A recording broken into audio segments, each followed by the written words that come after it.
Great, so I'm here all the way from California. If you don't understand anything I'm saying, I think you guys speak really good English here, but in some other places in Europe, sometimes I talk really fast and people get confused. So please feel free to ask me to repeat anything or ask any clarifying questions. First off, I don't really know the crowd, so how many people think they could explain effective altruism to somebody if they asked them? Okay, not many people. Cool. So I'll go through a bit of the basics, which is good because I have a slide for that. And then I'll talk about effective altruism, this big abstract idea, mainly through the context of helping farmed animals, like this chicken, who's actually my chicken at home.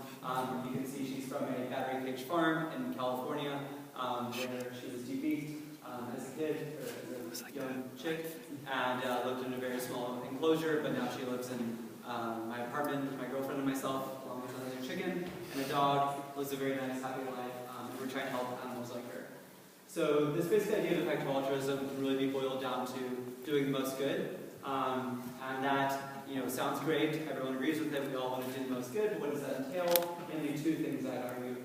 First is the point of view of the universe. So this is saying that we're not going to just define good however we want. We're not going to just say like, oh, well, actually good to me is drinking as much Coca-Cola as I can, or eating as many chips as I can. Instead, it's from what would the universe care about. So an example of this is humans in the developing world, low-income countries. You can do a lot of good for a very small amount of money in their lives because they have so little to start off with.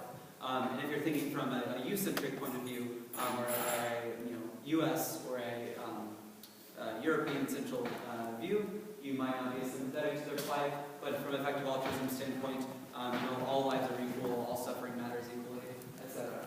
And then second is a willingness to change your mind.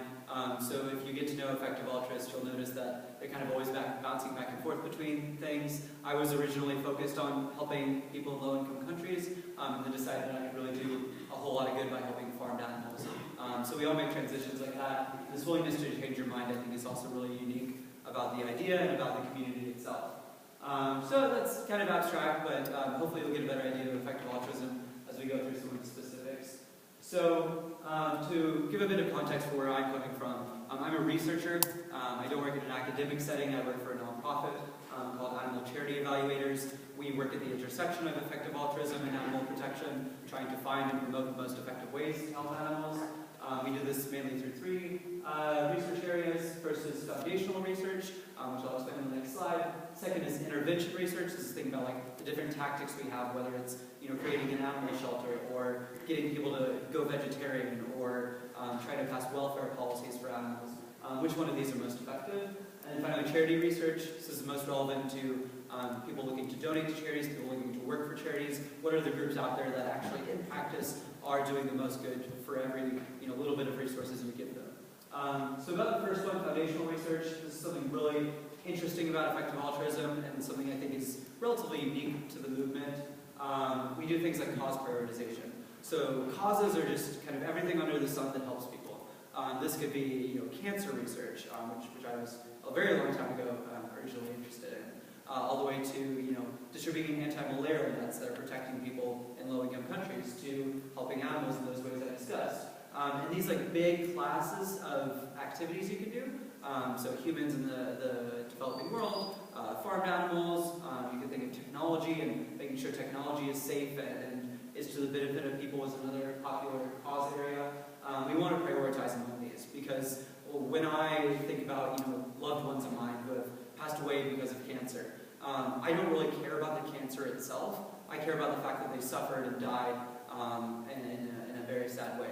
And since that's what I intrinsically care about, then anything, whether it's cancer or malaria or farmed animal suffering, that entails that sort of thing, I care about. I don't want to just lock myself into one kind of specific cancer-like thing, or something like helping the homeless in the country you're from, or even something like helping farmed animals. You want to be willing to consider new areas as they come up. So the basic case for helping farmed animals, I think a quick summary is that it's a huge issue. It involves tons of suffering, and each of us can make a big difference. We can really help tons and tons of animals in very significant ways. But I'm going to walk you through kind of a framework we can use to discuss different cause areas and prioritize amongst them as effective altruists. So first we want to consider the scale of the issue. especially with fish, but also with chickens and with other farmed animals. You know, it's really large. It's really just a big problem, and this should indicate that it's an area where we can do a lot of good. To give you some specifics, over 100 billion over 100 billion animals, including fish, are killed every year for food. Most of them suffer in really horrific ways. So fish, for example, are often dragged up from the depths of the sea and suffer from decompression, where their insides will splurge out of them. They suffer from suffocation if they get out of water safely. Additionally, if they're from a farm, they're suffering from confinement, from disease, from all sorts of really bad stuff. I won't go too much into depth on this. If you're curious, or I think most people these days have a pretty good idea of kind of the horror that goes on with farm animals, but I can definitely help explain it to you more after the presentation if you're interested. Second criteria is neglectedness. We want to make our decisions in the context of what other do-gooders are thinking about. So most do-gooders, when they want to help animals, end up helping dogs and cats, or similarly small populations who are very close to home, very close to our hearts, and they get a really, really large number of donations, something like 99%, even though they make up a very, very small percentage of the animals used by humans. So because there are so many farmed animals, and currently in the animal movement they're receiving such a small proportion of resources, we should again expect that we can do a lot of good in this area. Finally, the third part of this little framework you can use is tractability. This is considering not just is it a big issue, is it one that people are ignoring, but can I actually make a difference on it? These are some social movements in the US tracked by the number of states that have removed a ban or enacted a ban on various issues. And what I want to indicate here is just how quickly this can happen, largely due to the hard work of activists, as well as other social trends that we might not be able to control. But I think you can really make a lot of social change for animals. So we also have other areas besides social movements that indicate that we can make a big change. For example, we have evidence from marketing that tells us kind of simple ways we can change people's behavior. Has anyone read the book Nudge or heard of it? Okay, so Nudge is a really cool book talking about little tricks that can hugely change people's behavior, often in ways that help a lot of people. So for example, with organ donation, you can change it from requiring people to opt into organ donation, say, okay, yes, I'm now willing to be an organ donor, and instead making them opt out of being an organ donor. So the default is to donate your organs whenever you pass away. And this is a very small change you can make, but it makes people do a lot more good by greatly increasing the number of organ donors out there. In addition to marketing, we have just academic social psychology that indicates kind of biases and appeals that can really help us, I don't want to say manipulate people, because we're trying to do this for good, but help inspire people and persuade them that they should make changes for farm animals, such as changing their diets or voting in a new ballot initiative for welfare policies, for example. And a couple other areas that I won't go into right now, but the general idea is that we can each make a huge impact in this area. I want to cover a couple different areas that might be really important. I'm not going to go through the whole framework for them. But wild animals, so I talked about how many farm animals there are, 99.8% in the previous figure. The number of wild animals dwarfs even the number of farm animals. So there are many rodents and small creatures like these, lizards, amphibians, fish, even bugs. And if we think these animals are suffering to a significant degree, which I don't know if people have read Richard Dawkins or someone on the subject, but talking about how much deep suffering there is in the wild from starvation, from illness, from human-caused things like pollution and whatnot. But it really seems like a very high-scale area and very neglected how many resources are going to help these animals as individuals. There are resources going to maybe preserve their environment itself, but not to help them in the way we help dogs and cats or farm animals on a one-by-one kind of sentient, creature-focused basis. The question here is, of course, tractability, the third part of the framework. It's not clear how easily we can make a difference, but I think there's some promising areas, so I at least wanted to mention it. Finally, legal personhood is another area for helping animals that's really important. I won't go into too much today. This is the idea that we can really break through this huge legal barrier that separates things from persons. So throughout human history, many humans have been things. They've been treated as objects. They've been oppressed by other humans, and of course they still are, but the legal system really enshrined that and caused it to be a much worse issue. And just as we've kind of shuffled different human populations onto the person side of the barrier and given them rights and given them the ability to file suit in court and protect themselves, we could also do this for animals. This would initially probably start with great apes or cetaceans like dolphins or elephants. These really charismatic creatures who it's very easy to understand why they should be a legal person, why they should have rights, why they should have legal protection in a significant way. But eventually this could maybe extend to all animals and kind of fundamentally change the landscape for both farm animals, wild animals, and as well as those in other populations. But moving forward, I want to talk about the next area I mentioned earlier, intervention research.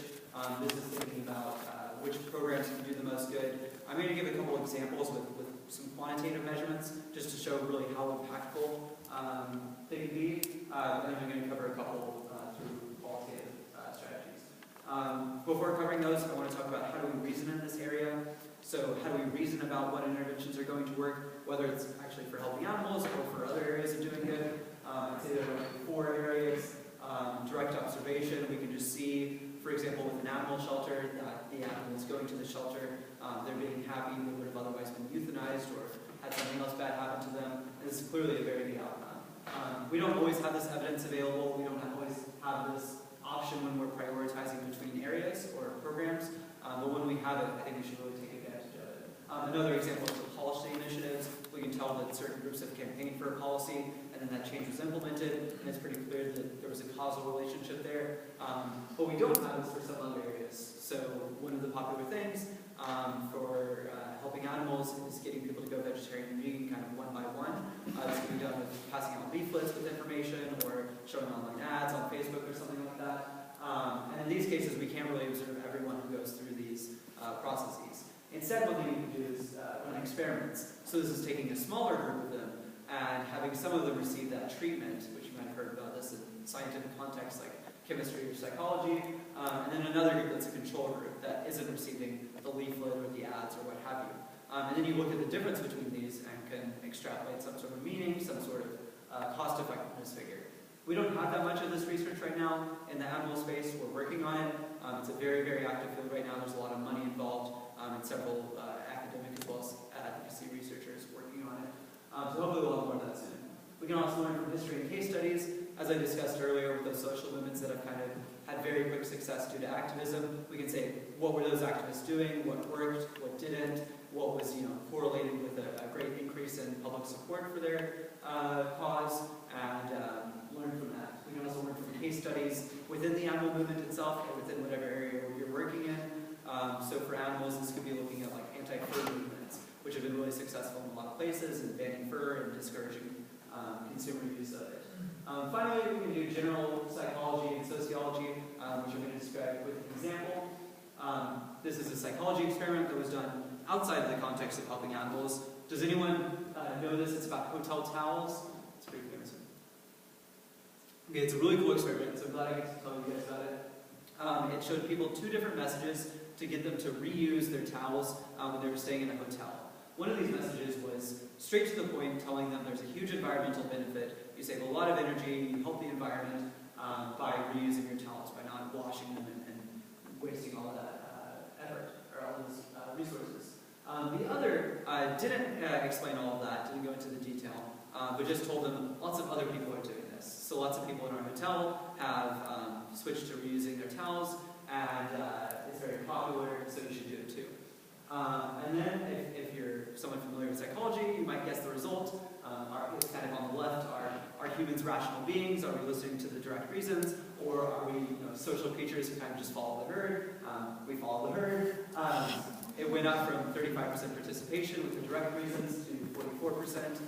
They even went a step further and told people that not just people in the hotel were reusing their towels, but people in their specific hotel room, which isn't relevant information. It's not useful. You don't expect people who stayed in your hotel room to be like experts on the topic of whether you should reuse your towels, but it still went up further. It went up about 5 percentage points to 50% roughly. So this sort of evidence, even though it's not in the context of animals specifically, can tell us a general psychological finding that can help us know how to inspire people to make changes for animals.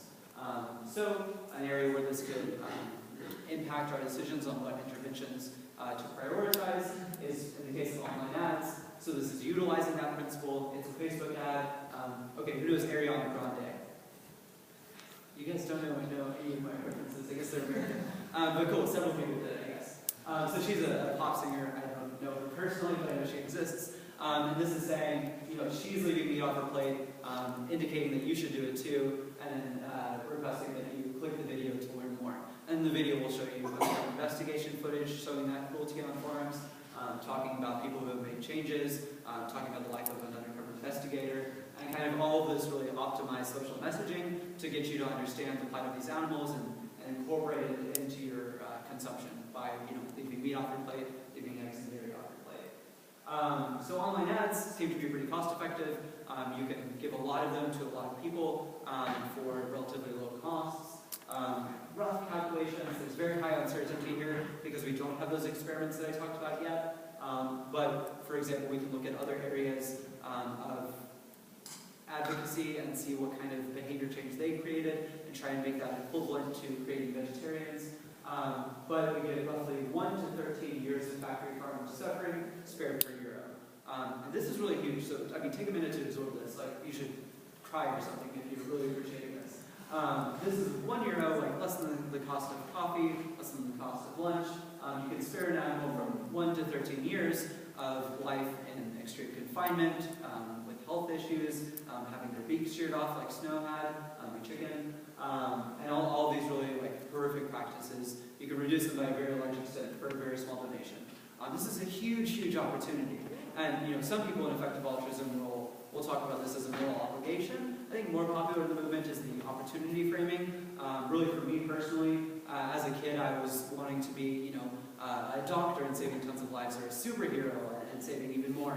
But we really each can be that through effective interventions like these. Whether it's donating is just an easy one to measure, but also through committing your time, either as a volunteer or professionally. Another intervention is welfare improvements. So this is a cage-free facility. This is what much of the world is adopting currently. I don't know if you're familiar with this, but the EU currently bans barren battery cages, the very tiny cages, for egg-laying hens. The US has recently gotten a lot of corporate commitments to go entirely cage-free. So this means none of the tiny cages, but none of the slightly bigger cages either. But this is still, as you can tell, an unfortunate situation for the chickens. They're stressed out, they're still very crowded, they have lots of social issues, they still have lots of health issues. So for example, they're using the restroom just on the floor and they end up kicking that up, and it creates very low air quality, leads to respiratory diseases and whatnot. But regardless, we can make a lot of strides by not just reducing the number of farmed animals by going vegetarian or vegan, or getting other people to do so, but by actually improving the welfare of all of these animals by reducing their suffering in some meaningful way, like reducing confinement. And these changes are made by nonprofits, advocacy groups, just kind of raging in these companies, telling them why they should do it for ethical reasons, but mainly saying why their consumers want it, getting petitions signed, which everyone can help signing those, blanketing their social media with kind of attacks saying why do you use caged eggs and everything, and this is potentially a really cost-effective intervention. This one is even higher. 13 to 28 years of factory farm suffering spared per euro. This is a much more robust estimate than the previous one because we do have good evidence on what kind of policy changes these companies are making. There's still some areas of uncertainty, but I think this is a really, really promising place to put our donations, to put our efforts, and to really compel us to help farmed animals because of how much we can do for such small amounts of resources. Another area, which people are probably familiar with, are undercover investigations. These are done for relatively low costs, but get the message out there to tons of people. They get tons of people caring about farm animals, understanding that farm animals are suffering to huge degrees, and maybe being willing to make changes. These have happened a lot in countries like the US and then countries in Europe, so it's not clear how many marginal resources we should be putting towards them. But if we're expanding them to new countries like in Latin America or China or India, these can be really, really impactful. Another area which everyone gets really excited about is animal-free foods. This is a meatball that I would eat, even though I'm a vegan. This is the world's first cultured meatball, which was made earlier this year. So this was made from animal cells, which the same way a medical doctor would take a sample of cells from you painlessly and have those proliferate in cell culture and create something like a meatball or a burger. This technology is very much in its youth. We're fortunately in Maastricht right now. I know I'm not pronouncing that right, I'm sorry. Where we have Dr. Mark Post, who's one of the leading people in this field. He didn't make this one, but he made the world's first cultured hamburger in 2013, which people might have heard about or even seen, I don't know. But it's a very exciting area. If we can just create products that are going to get people to switch without even having to have the ethics and the understanding of the issues, just because they're delicious and cheaper and healthier, then like, sure, that's going to help a ton of animals, we should do it. Could be really cost effective. One note, and I'm going to slow down a bit because this is going to get kind of complicated. It's not clear whether effective altruists should focus on technology or social change. So even though technology has that really high leverage of making a big impact for just one new technology you develop, and social change is hard to do well, you kind of have to do it one by one in some sense. Maybe you can reach a tipping point in society where everyone else follows along, but that seems hard. Even though this kind of seems stacked in favor of technology, since we want to consider as effective altruists the point of view of the universe and consider a very long-term perspective of future individuals, we might want to consider that technology mostly affects the speed of progress, and social change could also affect, in addition to speed, the direction of progress. And I'll explain that with a little chart. So imagine that. Imagine that the curve on the right is the curve on the left, sorry. So the one further that way is where we are now, and we're creating progress over time. So let's say progress is like the number of vegans or vegan equivalents. By speeding up the future, we can shift that curve a little to the right. So that's by saying like, oh, we created cultured meat or new technologies 1 month earlier, and in each series of the step, that means we have more vegans. But eventually we plateau to this point where everyone's vegans, but let's say we haven't tackled wild animal suffering like I was talking about earlier. We just solved the thing for farmed animals, but we don't cause us to push it any further than we would have otherwise. So we don't change where that plateau is at the end. But then we can affect the direction of the far future, I would argue. So this is by not shifting the curve just to the right, but changing where it ends up in the plateau. So this could be like social change. So we could get people to not just care about farmed animals, and not just helping farm animals through technology, but by being generally like animal friendly and what we call anti-speciesist, so caring across species barriers for animals. And this could lead us, let's say, to care about wild animals, and it could push our plateau up further. And if we consider that the future could be a very, very long time, then in the left graph, we kind of created all that value at first, just the open space between the graphs, but we're not continuing to create value. Whereas on the right, if we change the direction, then as this extends, the farther you think this extends, the more and more value you get. And even if you think this just goes on for twice its current length, that's still a ton of value compared to the speed change. So this is a big simplification. It's a really complex topic. I just needed to make my talk a little longer. I thought some people might be interested in it. If you don't fully understand it, it's perfectly okay. We can discuss it in Q&A, and you can make perfectly reasonable decisions without understanding this. So finally, in the presentation, I want to cover 2 practical areas. These are other areas of research we can do. The first one is how should we message people? How should we frame the discussion of farmed animals, vegetarianism, and veganism? And then I'll explain the latter one in a minute. So the first tip I'd say, whenever you're just talking to friends, family, when you're writing a leaflet or a poster, is to use an institutional over an individual framing. For example, we need to end animal farming instead of you need to go vegan. So there are several reasons for this. One of which is that it reduces defensiveness. So has anyone ever, I don't know how many people are actually vegan or vegetarian, but has anyone talked to somebody about veganism and vegetarianism and just saw them like build up a wall, just get really defensive immediately? Yeah, several people. I get it all the time with someone who talks about this topic all the time. People get really reactive. They say, oh, you're putting the fault on me, the blame on me. Like, what am I doing wrong? This is just how I was raised. Like, I love bacon. You get all sorts of reasons for people trying to justify their behavior. If you instead frame it as an institutional thing, like we need to make these changes as a society, not just in animal farming, but let's say, in battery cages, those really tiny cages that I was talking about. Then we can reduce that and allow people to care more without having to blame themselves. Additionally, people can get more angry and more appreciate the seriousness of the issue, get excited and want to make really big changes.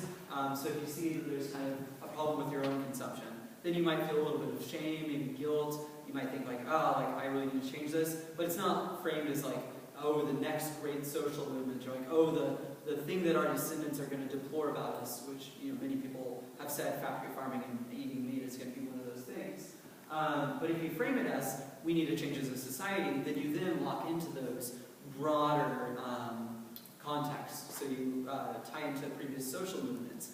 You tie into the whole, what are your kids going to think about you as participating in this grotesque social institution of factory farming, all that abuse. So I think that's positive. It can help people appreciate the seriousness of it. This can lead to more activists. It can lead to people being more angry, which leads to them taking more action on it. Several other benefits. And I can go into more details, but I think this is really important. It's probably my number one tip. Second is to be kind and professional, but also bold when we're communicating about animal issues. So you should be kind. You shouldn't yell at somebody, swear at them, tell them like, oh, you're doing so many things wrong, you're an idiot, like, why are you doing this? So one of the easiest ways to understand this is think about yourself. If you're vegetarian or vegan, and before you were, you probably weren't, even thinking about these things. And if you were thinking about them in a very superficial way. But then once you were able to do that, then you have the changes. So then just kind of acknowledge that that's how you were, and that's how other people are, and to be kind of professional. However, there are benefits to being angry. There are benefits to yelling at people. There are benefits to swearing at people. I think you can capture most of these just by being bold. So just by saying something like, yes, I think like factory farming is a moral catastrophe. Or saying like, I think that my grandkids would hate me if they knew that I was one of the ones like eating animals. And this is just boldness. Just strengthen your messaging. It's not, being angry at somebody. It's not being aggressive towards them. It's just stating a strong message. And I think that captures the benefits that people think of when they think of those angry messaging. Third, I'd say you should show not just why somebody should make change. So don't just show them the scale, tractability, and neglectedness framework. We'd like to think we're all rational and make decisions based on that. We don't. Instead, we want to see how. We want to see, is there social context for me to do this, for me to go vegetarian or vegan? Do I have friends who are doing this? Are there celebrities or public figures who I admire also doing this? And even just the practical tips, like what are the local restaurants where you can get vegan food? Show them like Happy Cow, which is a website that tells you local like vegetarian and vegan and animal-friendly restaurants. So yeah, I think that's a really important tip. Finally, I think you should focus on individuals first when explaining the why of the issue, and statistics second.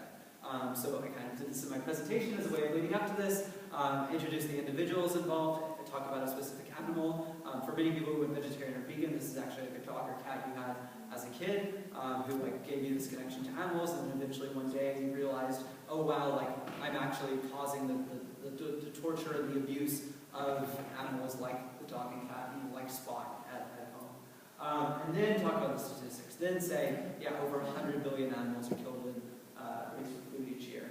And if you say the statistics first, people can just put up walls. They can see it as a huge issue, not one that they should feel empathy for.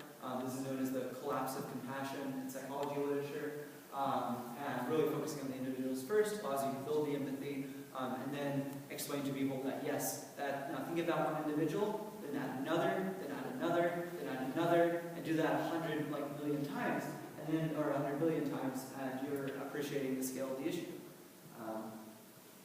Yeah, and then finally, the last segment, I want to talk about how we can practically help. So the first thing is just don't leave this presentation and say you have all the answers, find out more answers. There's a Facebook group I really like called Effective Animal Activism. It has issues, of course, like any Facebook group, but it's a great discussion platform. You can join it actually right now if you want to. Please feel free to get on your cell phones now or write it down and get on it later. I won't feel offended or anything like that. There are also other Facebook groups. There's one called Effective Altruism. That's not just about animal issues, but about the movement more generally. I think there's even an Effective Altruism Maastricht one where you can talk about to local people who are also engaging with these ideas. Number two, I know you're probably a lot of college students and aren't donating too much, but eventually maybe you could donate, or you can I said, €1 is something like 10 years of factory farm suffering. So if you have a few euros you can give every year, that's doing a tremendous amount of good. My organization, Animal Charity Evaluators, has some top charity recommendations. I think they're a great place to start. If you think it's really compelling to give to another charity, I think it's totally fair and reasonable people can do that. Additionally, you can do what's called earning to give. This is the idea that some people want to do a lot of good in the world, but aren't just well suited for direct work. So working for an organization like Animal Charity Evaluators, or a group like the Humane League, who's doing those corporate humane reforms, but instead they want to be a management consultant, or be a teacher, or be teacher is direct work in some sense, certainly. Even consultancy maybe, but they want to do these other things in life, but still have an impact for animals, or still have an impact in another area. And you can take a higher earning career, or basically every career you take is a higher earning career in rich countries like we're in, and give to highly effective charities and do a whole lot of good. So I think that's really compelling if anyone is interested in that. If you do want to do direct work, I'd say look for talent gaps. So a classic example of this is the corporate outreach that's going on right now. So lots of animal activists we're in like the punk rock scene, or have tattoos and piercings and mohawks, and they're not as well suited for talking to like corporate officials, CEOs, about their animal welfare policies. So if you're well suited for this, there might be a talent gap there that then you can go fill and have more of an impact. Because the other person who would be going into that area, if they weren't hiring you, might not be as promising, because it's a hard area for nonprofits to find people for right now. So yeah, if you're working directly, focus on that. Finally, I'd say you can always join me in research, help tell me where I'm wrong in everything I've said today. You can do this on your own. I think it's a thing you can do as a college student, either as part of the course, or as a blog, or something like that, or with a student group. Research an area like the social movement, write a blog post, talk about what worked for them and what didn't. This will not only contribute to the ideas we all have to work with when deciding how to do the most good, but it will also help you understand the other evidence involved and understand the research process and get an appreciation for what's already out there. So that's what I have for you. Please, for more information, visit our website at animalcharityevaluators.org. You can follow me on Twitter. We also have a Twitter. It's not as active as mine. And definitely engage more with the community. There's an effective Altruism Maastricht group and a club, I guess, at this university that you can join and get involved in. Thank you so much.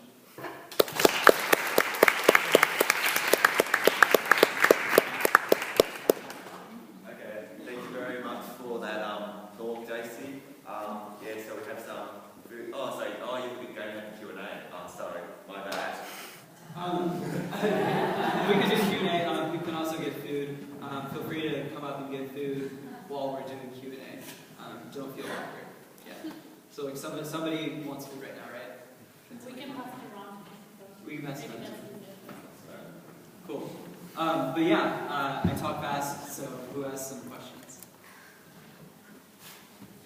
Yeah. What was the unit or measure on each year's performance? Also, I wasn't quite sure why it was 130 and then double in the next slide. Yeah, so those are for two different interventions. So one of them has a different estimate than the other. So here's the first one. And so one Yeah. So by years of factory farm suffering, I mean, what's the average year look like on a factory farm?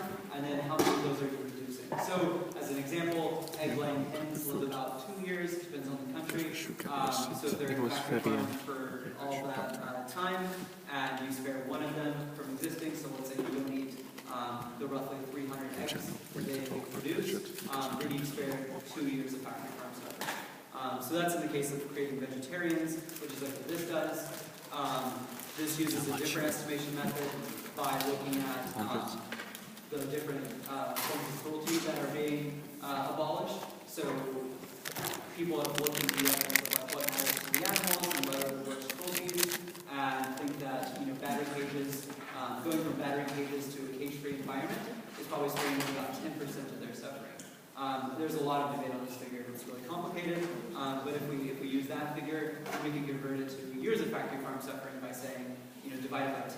Because every animal that you're moving to a cage-free environment is about as good as 1/10 of an animal being spared from that suffering altogether. Would you take into account that an animal suffering would not exist, or would have a non-suffering, lovely life somewhere else? Yeah.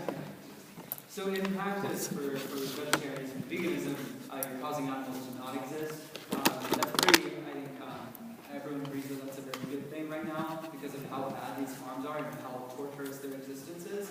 But there could be a situation in which animals will lead much better lives, and maybe you don't think that. Depends on your own moral values, and there's lots of do you care about just the fact that they're being used? Do you care about their control? Do you just care about their suffering? How much do you weigh pleasure versus suffering, and all sorts of things? But right now, basically, any moral theory agrees that having those animals just not exist is a very good thing. Yeah, thanks for the question. Can I just add something to that? Actually, I was sitting with someone studying farming, and he was saying that actually cows, for instance, should be a species that should be extinct. If naturally the process of natural selection had happened and we had to raise them, they should actually be extinct today. So in a way, going vegan is kind of it goes with what you said. Yeah. I mean, many of these species are just bred to suffer.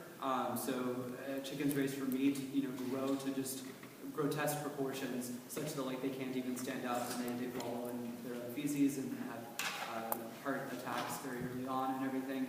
Definitely wouldn't survive out in the wild. That if you have some sort of if you really care about just the fact that we're messing with Mother Nature and really playing with nature in some way, that can be really bad. And then it also just produces a ton of suffering. That's a good point. Yeah, in the back.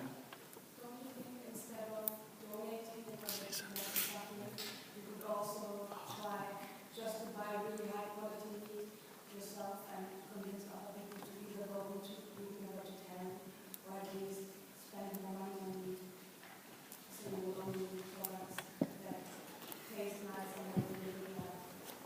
Yeah. So that's a really big question. At least the European Union has a certificate of technology or something like that. And I know that guarantees certain conditions, and if you look it up, you can always find out how animals are actually kept, because a lot of traditional farms, they rely on the growth and the quality of animals. Yeah. So there are a lot of different standards out there. It varies by country, but there are definitely ways in which you can purchase animal products and be fairly confident that the animal had much less suffering in their life. It's still a big question, and most people who have thought really hard about it have said that we should just advocate for vegetarianism and veganism. One of the main reasons is that in practice, it's very hard for people to be what's called an ethical omnivore. So people will say that, I only eat humanely raised meat. I only know the origin. I only buy from local farms. But then whenever they go out to eat, do they really check with that restaurant, know the farm, go out to visit it before they have their meal? That's not practical. And especially given the lack of regulation and just the fact that it would be prohibitively expensive to do this sort of regulation, to actually for example, have security footage in farms where you're actually monitoring their conditions. This seems really expensive. People have done estimates of this. We said 72 billion in European farm subsidies, and we can't create an agency from that sends two people to check once a year in the farm. Right. Seems very, Yeah. So it seems really challenging to even know that those animals have lives worth living or anything close to that. And then another big factor is that a large part of being vegan and vegetarian is just starting conversations about it and getting people to care about farm animals, getting them to make changes. And it's a lot harder to do that from the context of an ethical omnivore perspective. So lots of effective altruists started out trying to do that, trying to buy more humane products, largely because effective altruists, a lot of them come from a utilitarian moral tradition where you just care about pleasure and suffering. You don't care about whether animals, you don't care inherently about whether animals are being used or killed. So they tried doing that in the omnivore thing and just saw that it wasn't creating the right conversations. People were confused. People thought oh yeah, this farm is better. People were able to take like a psychological refuge in their humane consumption that led them to just still end up consuming a lot of factory farm meat. Yeah, that's a good point. And yeah, subsidies are another huge issue. So I didn't touch on that. I just wanted to focus on the animals for the sake of simplicity. But like animal farming causes a lot of economic damage both to the economies where it's done because of how much money it sucks from the government in the form of subsidies in other areas, damage to the environment, damage to public health, damage to other countries because it like restricts the global food supply and offsets grain and other crop prices and things like that. So yeah, that's another important issue that it touches on. Yeah, in the middle.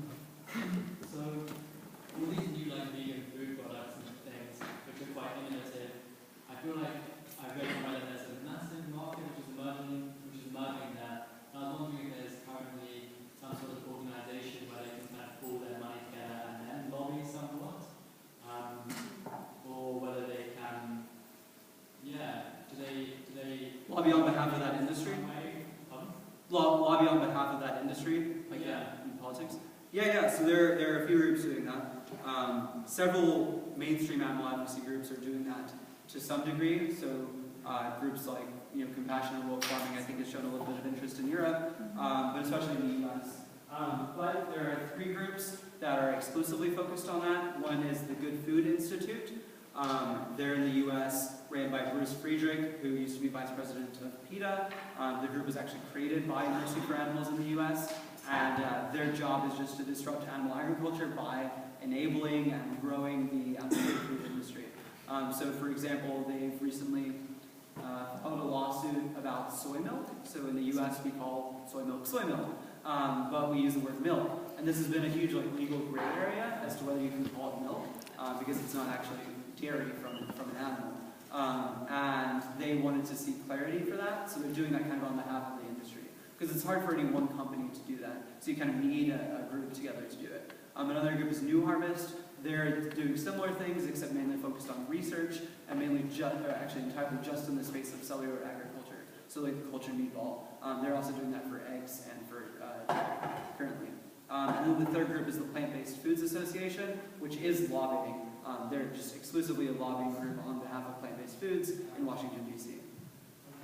Yeah. So these organisations are they at all trying to figure out how to, like as a collective group, increase the market for it? Yeah, so for example, there's been a lot of recent discussion about what we should call, as I've said, cultured meat, but lots of people think we should call it clean meat. So for example, cultured is also used to refer to the process that makes beer and like yogurt, and it's kind of inaccurate to call cultured meat, even though it does come from cell cultures in a sense. It also creates weird feelings in consumers because it's like a scientific term. Culture is like, not a food term really, in some sense. So they want to call it clean meat, similar to clean energy. And the way that that's been used to just focus on the benefits, focus on the distinguishing feature of these products. So Good Food Institute and Animal Charity Evaluators, we did some of the research behind it, have been like spearheading this discussion. It's not fully resolved yet. That's an area where they're trying to just like grow the market as a whole rather than for any specific company. Yeah. I'd just like to add on your question that also in the Netherlands, all the companies that are working on meat and dairy alternatives, they are grouped in an organization that's called Het Planeet. So they do some kind of working together, although I don't see so much happening at the moment. And also my own organization, Viva Las Vegas, is working on getting companies outside and inside of the animal alternative sector to produce more vegan and vegetarian products and to enlarging the market for that. What was the organization called? The company group is called Het Planeet, and our Can organization you is called Viva Las spell that? Vegas. Sorry? Sorry, can you maybe spell that? It's Het, so H-E-T, no, H-E-T, Oh, H-E-T. H-E-T, Het, and then Planeet, which is like planet, but it has 2 E's. Okay. It looks like plan, eat in Dutch. Okay, nice. Cool. Yeah, I didn't know. Yeah. Yeah, I mean, yeah, you said you're not actually making that deal or anything, but I was just wondering if you knew how much, of the space do animal rights have in the academic field or in the academic research? Because I feel this is maybe also an emerging field in universities. So I was just wondering, yeah, how much things it would take. So animal rights has several aspects. One is philosophy, where it's pretty embedded there, I'd say. So Peter Singer has been a huge proponent of it for a long time. But in kind of the practical stuff, so like the research that we're talking about, like psychology and stuff, it's happening right now. So my group is trying to help with that. So we're hosting the first conference on like academic effective animal activism at Princeton with largely the support of Peter Singer, who's an advisory board member for us. And we're hoping that so the thing is, it's challenging for psychologists or other academics to do really empirical work. Usually you have to tie it a lot into theories, and that's like what gets them published in really good journals. But by hosting this conference, we're lending credibility to this specific empirical, concrete subfield, and hopefully getting more traction. So yeah, it has interest from psychologists, at least one economist, sociologists, and I think a few historians as well. So it should be getting traction right now. It's challenging for any empirical area. Some of the more established ones, so for example, environmentalism, there have been some studies on looking at, like, for example, if people choose better light bulbs and make little changes for environmentalism, does it make them more or less likely to support big changes for environmentalism, like supporting a new policy initiative or something? And that's been a research field so far. We can apply that result to animals, but I think it's because environmentalism is so embedded in society already, whereas animal rights is kind of emergent right now. When is the conference going to be? When? Yeah, when? Is it possible to see it somewhere? Or? It's the 11th through the 12th, I think. If you look up, what is it? I think if you do research symposium dot, and then our website, Animal Charity Evaluators, .org, then you can find more information. You could also probably just Google those words and you find it. So research symposium dot that, you can get more information. I don't know if talks are going to be filmed or anything. The thing is, it's like very geared towards academics and just getting academics involved and able to publish papers and stuff.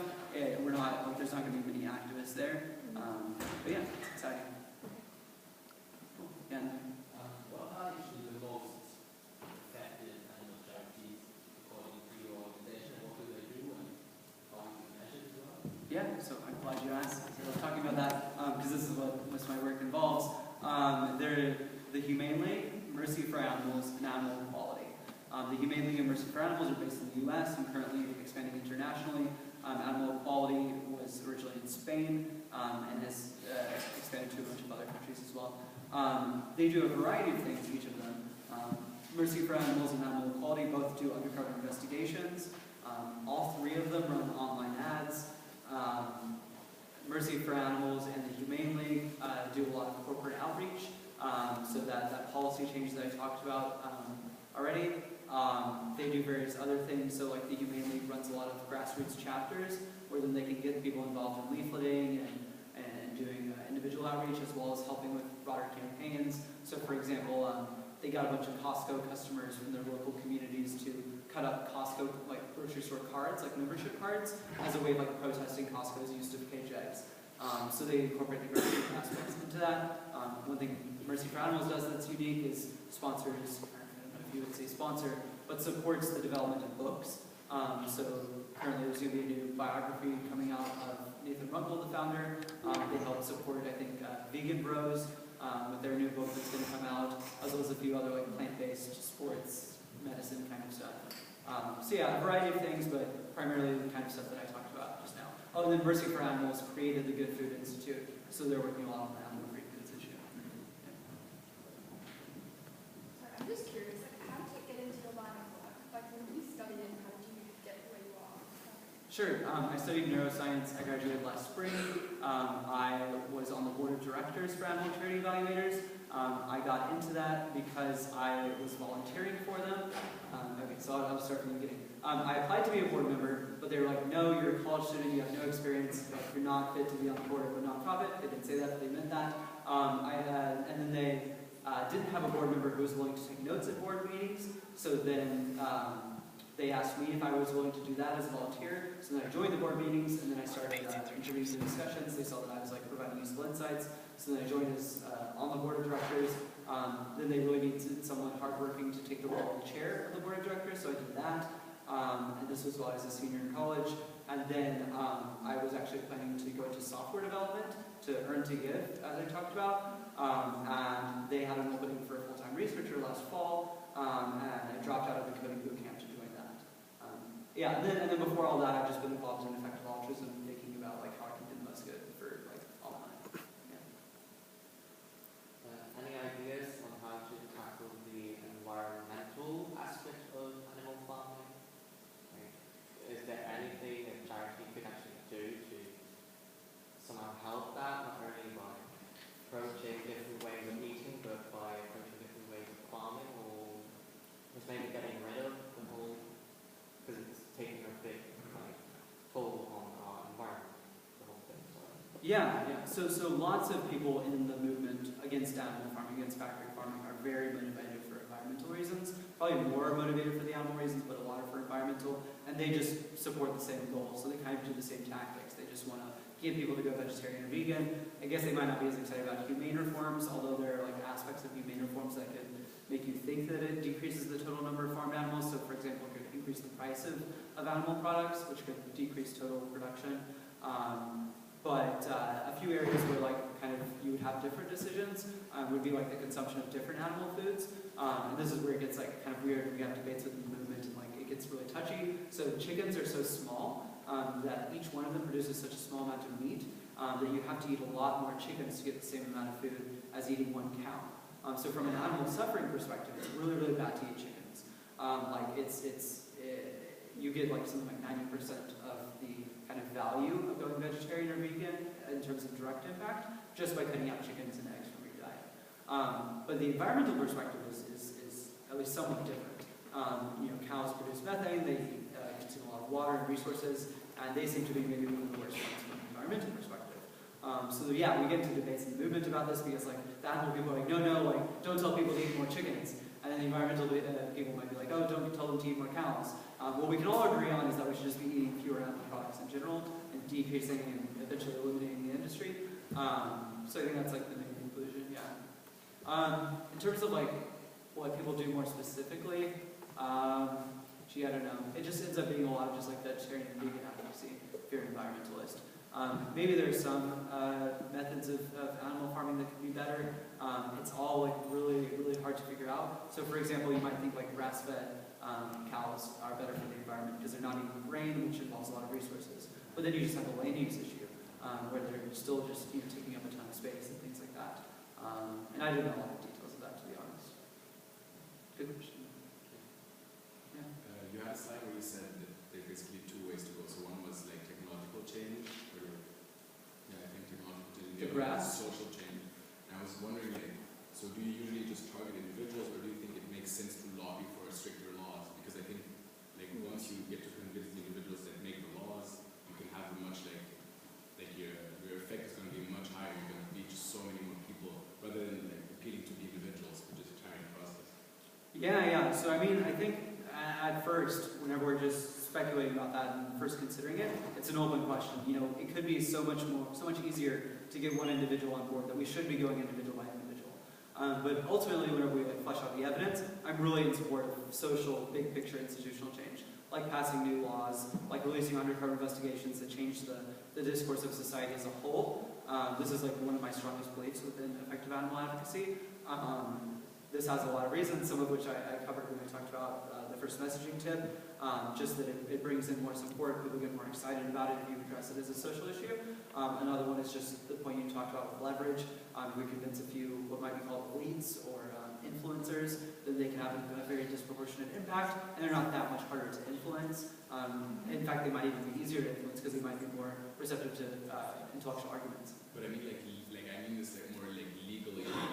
I don't mean like Ariana Grande. I mean like Congress. You know what I mean? Yeah. Like influencing them rather than like trying to go like the whole social thing, make it like the government's responsibility to make sure like this is such a huge thing, this should be forbidden or like highly restricted, or like, the prices should be very high for a meat that comes from something like that. Like more trying to go that way.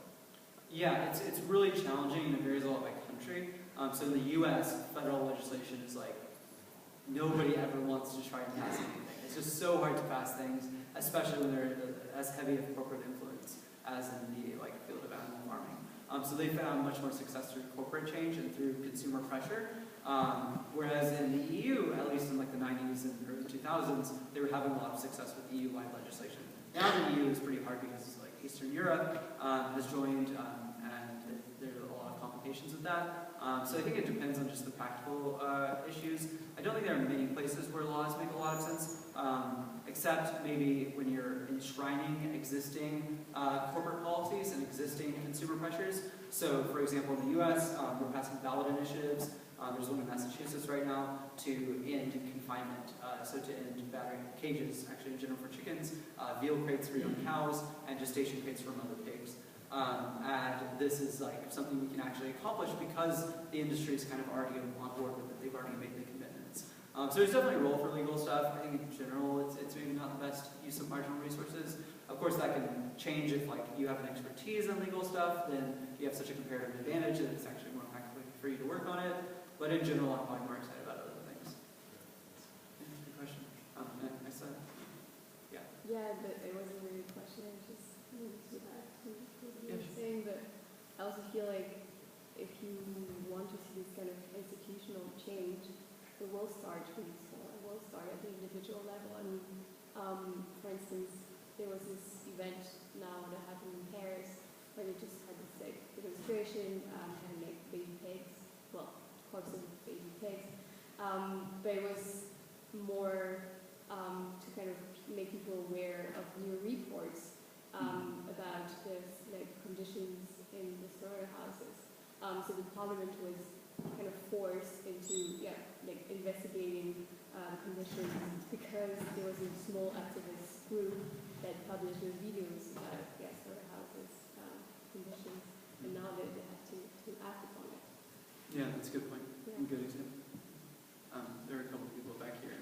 I have a question. Do you have any suggestions how to somehow reach the people from the university to care more about what they're serving at the university?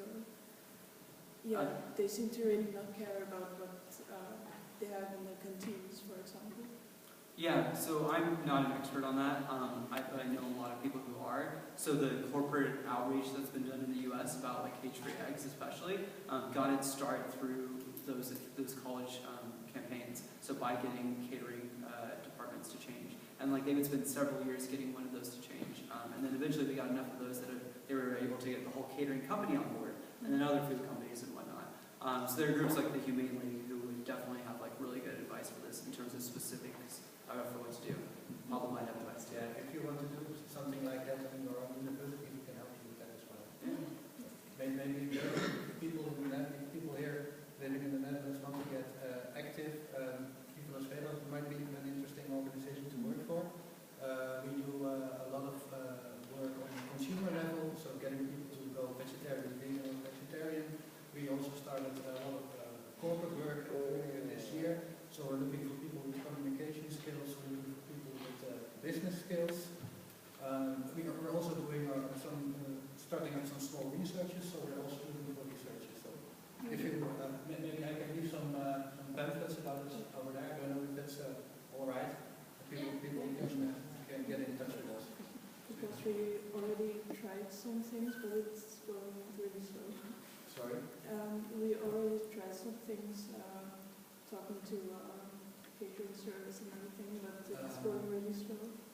Yes, we are talking to a number of caterers, but we haven't had any university caterer at the moment to switch.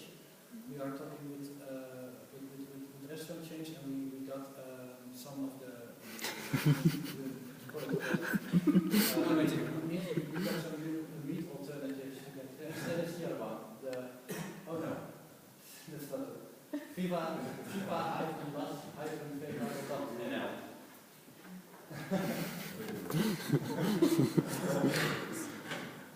Viva Las. Yeah, like all the other URLs were taken by gambling No.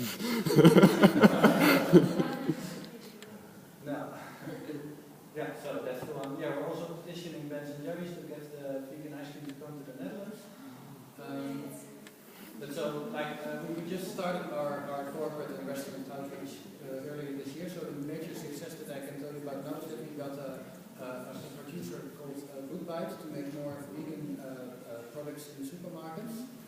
So they launched a new burger this year together with us, and there will be a next one this fall as well. I can tell you more about it if you know about it. Yeah. You said you were involved in cancer research or like the field of human suffering first, I guess. And like what caused your decision to switch and connect to that? Do you make like qualitative difference in suffering? I mean, especially coming from the neuroscience background, like do you make qualitative difference in suffering in humans or animals, different animals, or if not, why not? Yeah, no, that's a great question. So I was studying neuroscience in college, and I was really crunching the numbers in terms of like what kind of sentience trade-off, so what kind of distinction between like a chicken suffering and humans would I need to have in order to justify focusing on, I mean by that point cancer research was a long time ago, but like helping the global poor.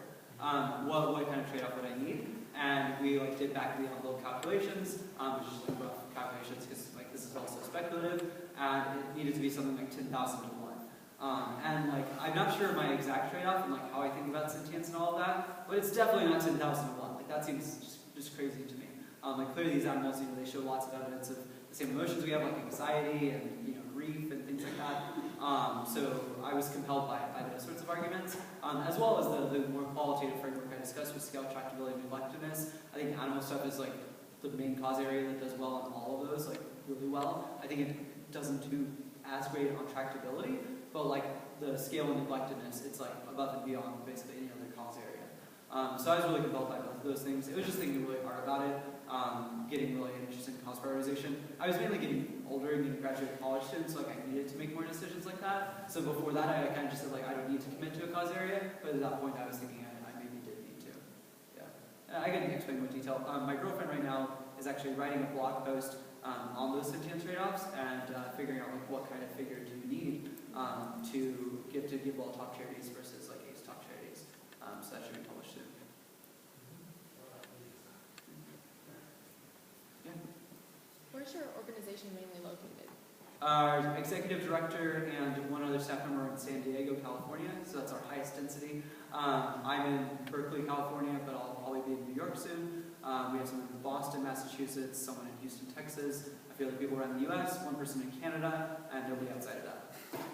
Yeah. So like we started off just evaluating US charities and got the Humane League of Mercy for Animals, but then we expanded to international stuff, and we've been doing that for several years. So we're excited about animal equality. We continue expanding and like still finding out new ones, especially groups that don't have basically any English content and don't go to international conferences.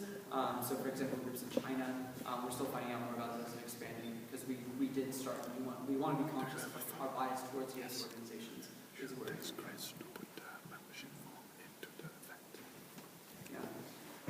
you were giving the messaging tips, and I was just wondering if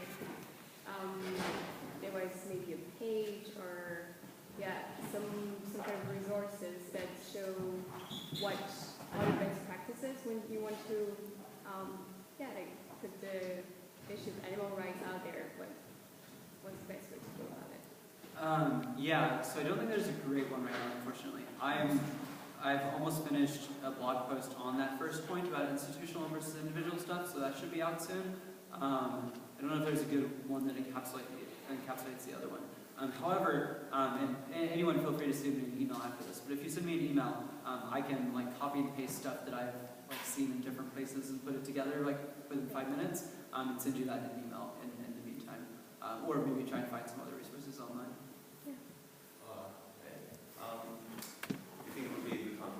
Sure, I have no idea what time it is. It's like 7:40. Okay, cool. So I think we're going to wrap it up now. We still have more food down here. We have some drinks. We also have a mailing list. If anyone wants to hear more about the kind of events we are going to be running at UCM. So we're creating the next kind of events that are kind of coming up from the Effective Altruism Society. And if you fill out the form, please make sure to write down whether you're a UCM student or not. Okay, thank you very much